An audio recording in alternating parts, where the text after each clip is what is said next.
It told me to drown you in your own blood. And Alexis lunged. Left, right, left, right. Welcome to another episode of Whispers and Growls. Maybe I should stop doing that. I've started to get hate comments online. Actually, no, I like that. I've reached a new level of notoriety where I've started getting hate online. It's brilliant. I'm so proud of myself. Keep them coming. So I started this podcast to give a little bit of an insight to my practice sessions. This is what it is. It's my practice sessions documented. I'd record for like an hour or so trying to get certain things right, things that people sent to me to read or say. And so I thought it makes sense to document things so that anyone could look back and just see the progress and see how far I've come. Now, I've gotten to a level where I can proudly say I'm kind of good at what I do, and so I don't need to take several takes so many times. And if I would, it would be very, very repetitive and boring for people. And so something I'm doing differently this episode is...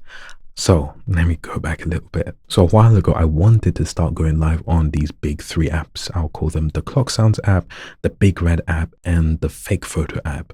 Use your intuition to guide you in deciphering what those mean, right? I'm not sure I can say their names on different platforms. I wanted to read when I was on these platforms, and so I asked different authors to send me their books, send me the links to their books, so I'd buy them, purchase them, and start reading when I was on these live sessions. Now, I got lots of responses from many authors and publishers, which was brilliant, and I am still very grateful for their submissions.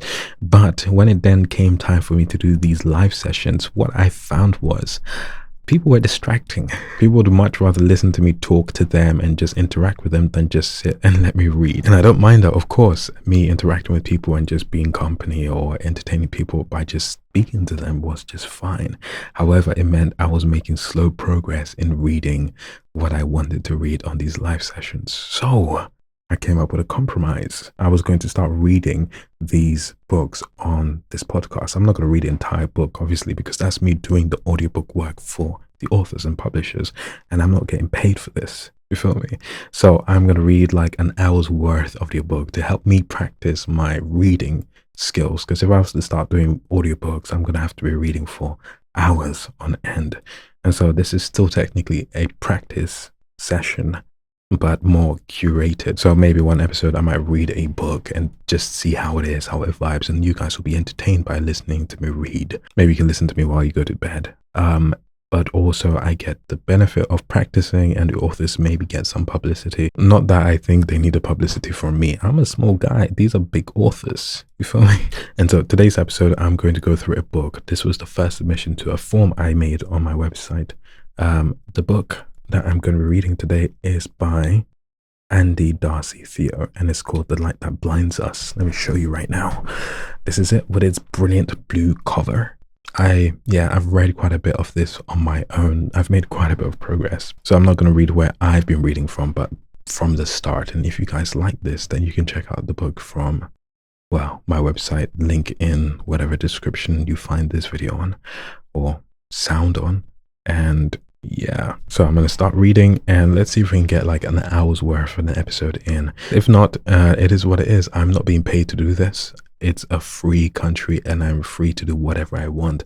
There is no obligation at all over here. Anyways, when consumed by shadow, even the faintest light can be blinding. After a childhood haunted by hallucinations, Alexis Michaels' only comfort is a blue amulet he's had since before he can remember. Now the visions have gone, and Alexis craves a normal life. But when a trip to Stonehenge unites him with 3 other teens carrying similar gems, normality is abandoned as they are plunged into a hidden world of power-wielding elementals and told they are destined to save the world from an eternal night. But a dark past plagues Alexis as they prepare to defeat their enemy, and a looming secret sets to corrupt the mission, their lives, and his mind. 4 friends, 4 powers, 1 epic destiny. If you can see me, to see a very beautiful blue book. And if you can't, then just take my word for it. So let me start with the prologue. I'm going to give a warning. I'm going to make several mistakes as I read this, but of course the author's not paying me. No publisher is paying me. I am recording this and keeping the mistakes in so you guys know the process of like trying to get better at using my voice at reading. So if I make many mistakes, and if I make stupid mistakes like that one, forgive me because, yeah, it's real out here. Prologue. Alexis Michaels' parents were certain their son didn't know what he was doing when he tried to drown his therapist. They were wrong. Alexis knew exactly what he was doing. Not that he wanted to kill anyone, he was only 6. But even by that age, Alexis had long grown accustomed to doing things he didn't want to do, and he would do anything to silence the Shadow Man. Dr. Carl Dash didn't know this when he arrived for a psychiatric consultation with a boy tormented by nightmares. The appointment, like all of his assessments, began with him thinking of a single word to describe the patient. An outdated method, perhaps, but Dr. Dash liked to think of himself as a good judge of character. And after 37 years of experience, he wasn't going to change that now. People weren't as complicated as they liked to think. He didn't know at the time, but the boy standing before him was an exception. Dark curly hair fell in unruly waves over the boy's tanned forehead. Covering much of his eyes and face, he stood in the open doorway and looked up at the doctor. Dr. Dash smiled. "Hello, young man. And who might you be?" Before the boy could respond, Winter's icy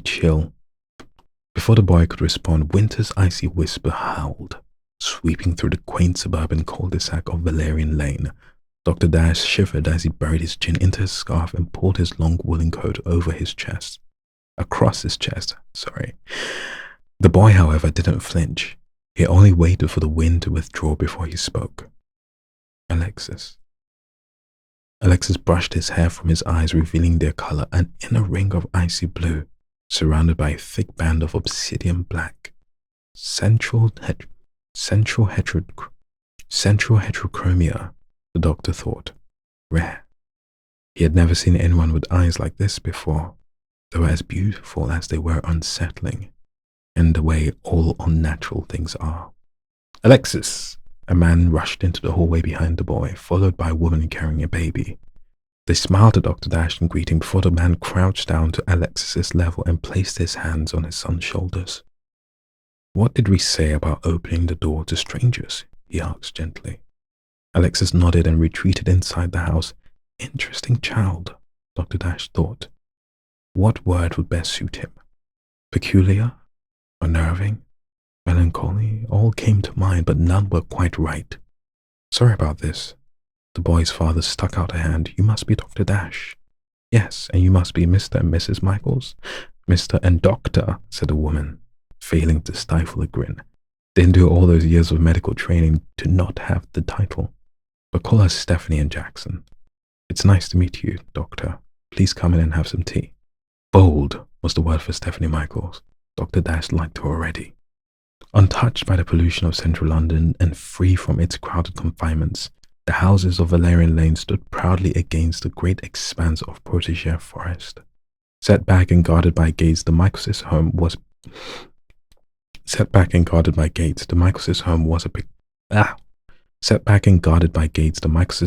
as picturesque on the let's do that one more time. Set back and guarded by gates, the Michaels' home was as picturesque on the inside as one would expect from the outside, with morning sunlight spilling into the tall windows and conservatory where they settled. Jackson poured them cups of Earl Grey tea. Jackson poured them cups of Earl Grey tea. Let me get that tone right. Jackson poured them cups of Earl Grey tea. Then he took the baby while Stephanie grasped the teacup with both hands to absorb the comforting heat. They were a young couple, an attractive couple, and very much in love. Dr. Dash could tell just from the way their bodies found a way to always be touching, even if it was just at the elbows. Yet there was a worry between them, and it was more visible now. The doctor was the one to break the burdensome silence. "Alexis looks a lot like you, Jackson, and yet he's adopted, isn't he?" Stephanie's response flew out, drenched in maternal defense. "Yes, why do you ask?" "I understand the circumstances were rather unusual," he replied calmly. Stephanie's leg bouncing nervously, but Jackson placed a reassuring hand on her knee and it stilled. "Would you mind telling me a bit about it?" It was Jackson who answered, looking at his wife between sentences, every so often glancing at Dr. Dash's notepad. "It was around a year ago. Alexis was 5 at the time, although we're not certain of his exact date of birth. It was after that mega tsunami in the South Pacific Ocean. We were in Australia for our honeymoon, but luckily we went near the shoreline when it hit. Steffi and I went to volunteer. She helped with the medics and I helped with the survivors. This was when we met Alexis. His parents had both died. That's what the officials presumed. We bonded with him instantly, as if we were meant to be there to find him. As someone raised in the system myself, I couldn't leave him. Jackson shifted the weight of the baby in his arms. I'm sorry, but what does this have to do with Alexis's current issues? It's helpful to get a sense of history to understand the present.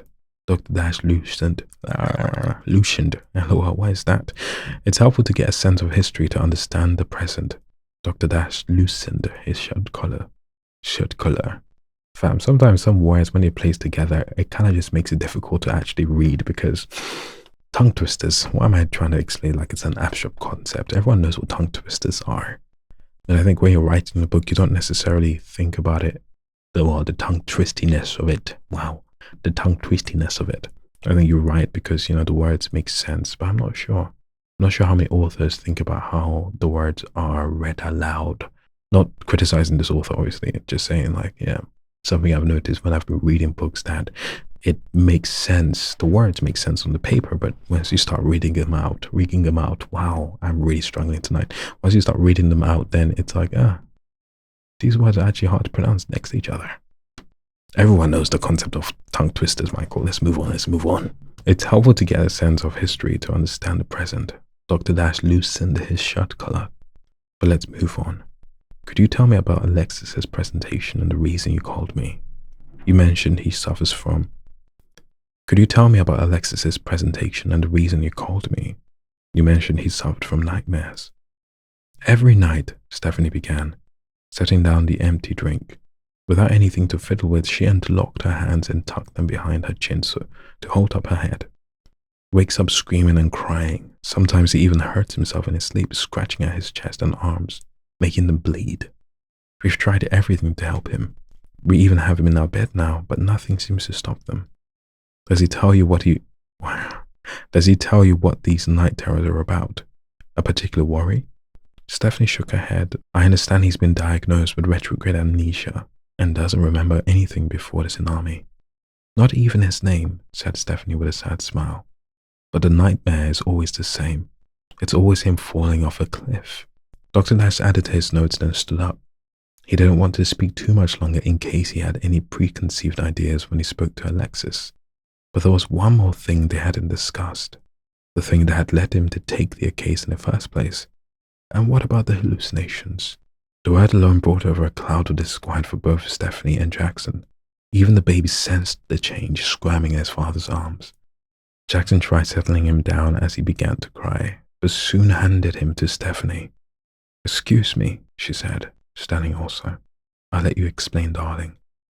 She left the room, soothing the baby. The distant wailing soon subsided. Dr. Dash turned back to face Jackson. His eyes had followed after his wife as she left, brimming with adoration and concern. It was that look alone that helped Dr. Dash find Jackson's descriptive word. Guardian. The hallucinations? He prompted gently. Sometimes he looks like he's talking to someone. The hallucinations? He prompted gently. Sometimes he looks like he's talking to someone who isn't there, said Jackson. Through the glass table, the doctor could see fists clenched so tightly they shuddered. He's better in the morning, and when he's around Chase, he calls him. But at night, he says he's talking to a man made of shadow. He said the man tells him to do things, bad things.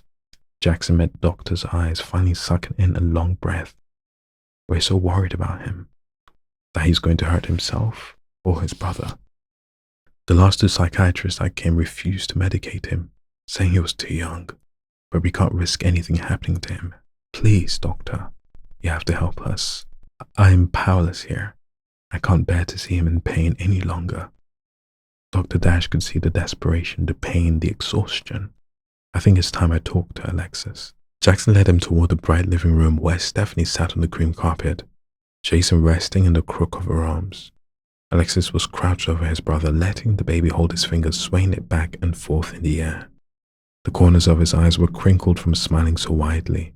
Alexis's face was a portrait of unconditional love. It was enough to make Dr. Dash wonder if he and his wife had made a mistake in deciding not to have children of their own. The thought was only fleeting, however, for his attention shifted towards something odd. A bucket of water beside the mother and sons. A blue stone pendant cut into an inverted triangle floating. A blue stone pendant cut into an inverted triangle shape floated on its surface, bobbing up and down. Alexis glanced up, catching him staring. Alexis snatched the pendant out of the water, hastily putting the chain over his head to conceal the pendant beneath his collar. "What are you doing to your toys there?" Dr. Dash asked, tucking the notepad away in his pocket. Jackson and Stephanie had reluctantly agreed to give him a few minutes alone with the boy. Now Alexis was entertaining himself by dunking 3 small plastic figurines into the pail of water beside him. Each time he submerged them beneath the surface, he too held his breath, pinching his nostrils close with his free hand. Two red blotches dotted Alexis's tanned cheeks. Two red blotches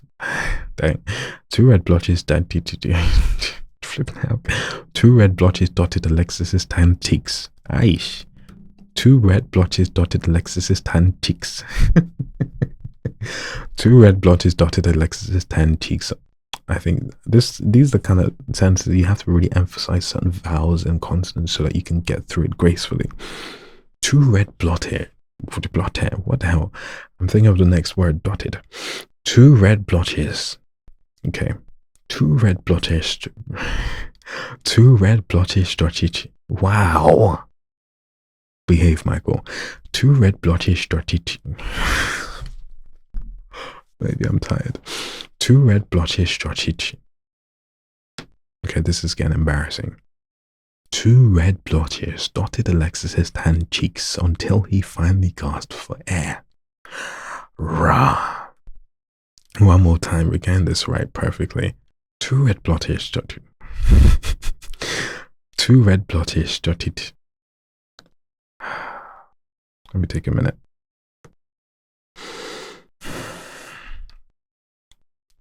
2 red blotches dotted. Let me take some water. Aye. This one, yeah. You're gonna have to just forgive me, fam. I'm skipping that word. Oh, let me read it slowly, okay, so you just understand the sentence.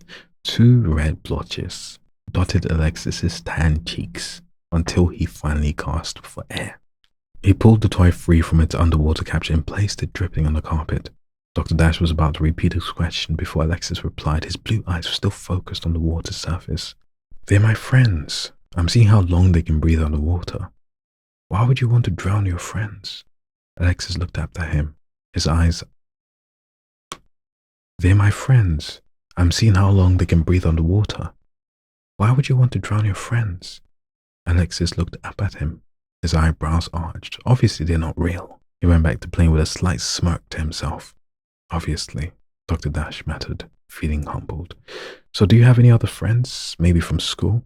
A long exhale slipped out as Alexis shook his head, his smile waning. "I don't go to school."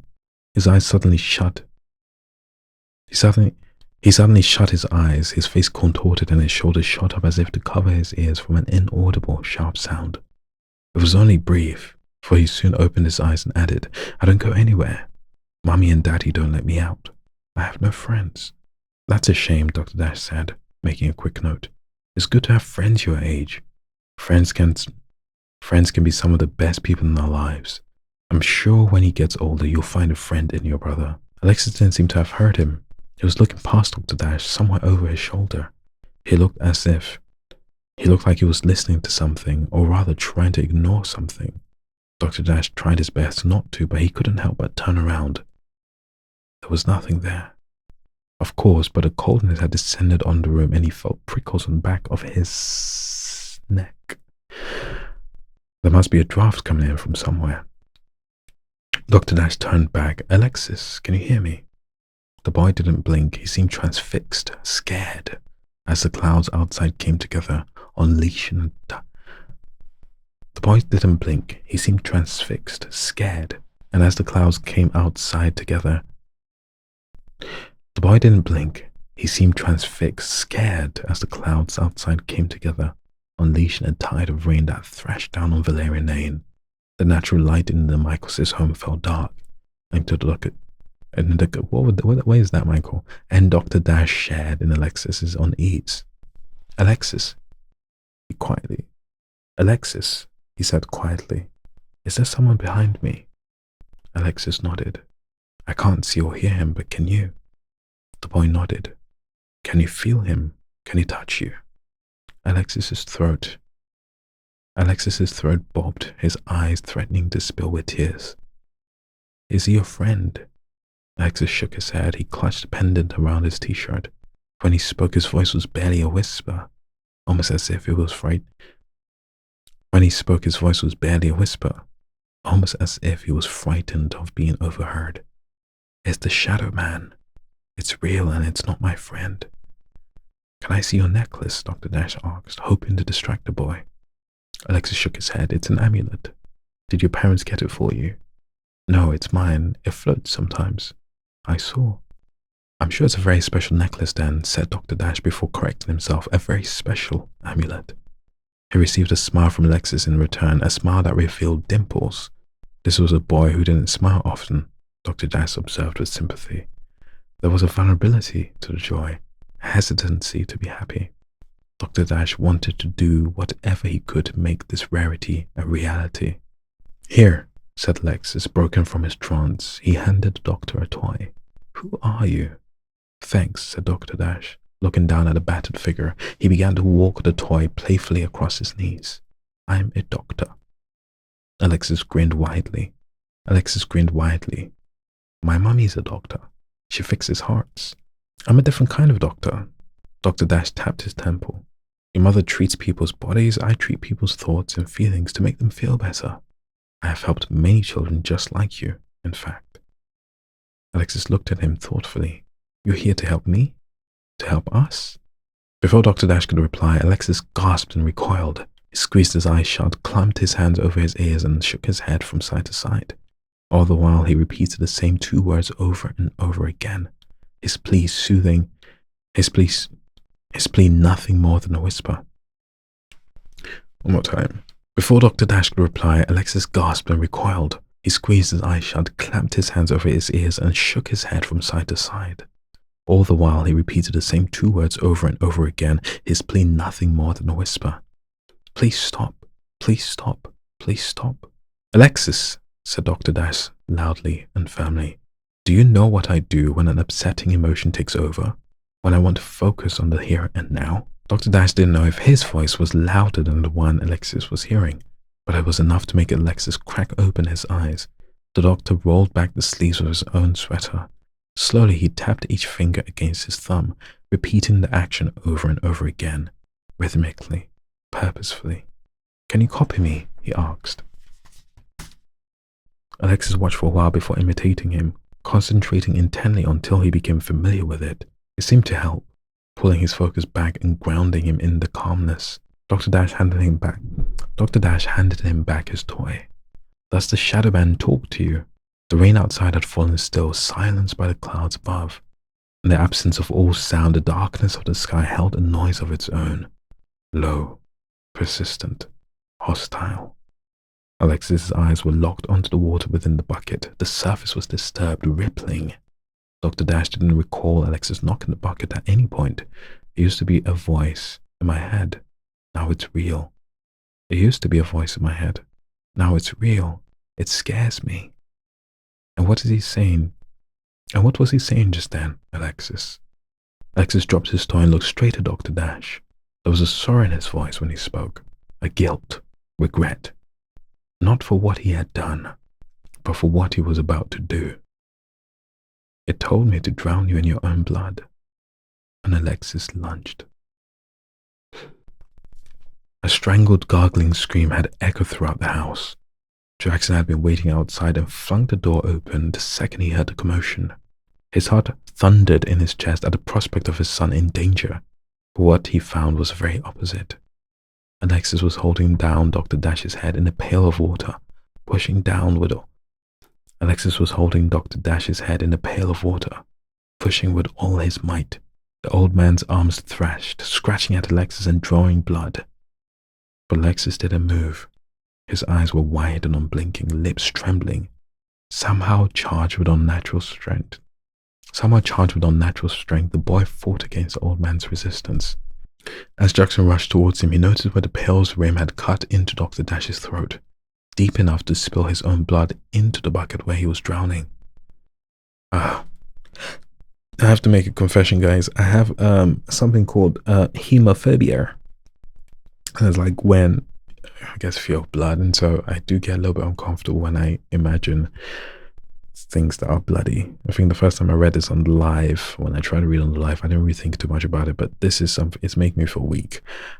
Not in the I'm gonna faint type of way, more like my body feels like it doesn't want to move or feel things. I'll explain this a lot later. It's not that deep right now, but fam, it's triggering me right now. Deep enough to spill his own blood into the bucket where he was drowning. Jackson hauled Alexis away with both arms, restraining his son as he screamed in defiance. I have to, Alexis cried, fighting with a strength Jackson didn't know was possible for a 6-year-old. Stephanie ran into the room just as Dr. Dash swept the bucket away, gasping for air, his thin white head plastered to his forehead, a mixture of blood and water dripping down from his face, staining his shirt and sweater. I'm sorry, Alexis bawled, rubbing his eyes with his knuckles before pressing his palms against his ears. Jason's cries in the distance rang out as Stephanie inspected Dr. Dash for signs of major injury. He was cut and shaken, but he was going to be okay. Just. Alexis twisted in Jackson's grip, staring at his father. It made me. If I don't, it hurts Jace. I don't know why I did that voice. Sorry. Stephanie and Jackson locked eyes with one another from either side of the room. It had been bad before, but never as bad as this. As the seconds rolled out, seconds of disbelief and wordless deliberation, Alexis' resistance grew futile, his strength depleting. Soon, the exhausted child crumpled. I don't want to, Alexis whispered, tears streaming down his face as he buried it into Jason's chest. I just want to make it stop. Please make it stop. Dr. Dash batted off Stephanie's hand as he struggled to his feet, breathing raggedly. He ignored her as she began to apologize. Everyone was silent, watching the small boy clutching his blue amulet between his hands as if that would save him, as if that would somehow grant him sanity and safety. Another delusion, another fantasy. Dr. Dash realized in that moment that Alexis Michaels was beyond his help, possibly beyond anyone else's. He shook his head and backed away. He had to get out of this place. He had to get out of this place. He said one only thing before he'd left. The one word to describe Alexis. Doomed. Right. Okay. That was nice. That was the prologue. Took me 56 minutes to get to this point. Obviously, when I edit this down, it's going to be much shorter. I've read quite a bit ahead. It is quite entertaining, I'll tell you that. Definitely something for like the teens, I'll say. Some of the other books that I've been reading that are more adultish have I'm going to spoil too much of the book if I keep talking. When I'm done reading the book, I might come back with a little review. Hopefully I can do one without spoilers, okay? I'm kind of halfway through the book right now. Anyways, thank you for joining me. Thank you for listening to me make all these blunders and errors and mistakes. It was fun. And yeah, sorry it's taken so long for me to release another episode. Forgive me. But you're busy too. You've got things to do with your life. Why do you care about me so much, huh?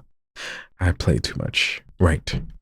I hope you have a good day, guys. I hope you have a blessed week. Stay alive. And I'll see you next time. Or you'll hear me next time. You know what I mean. Okay. Bye.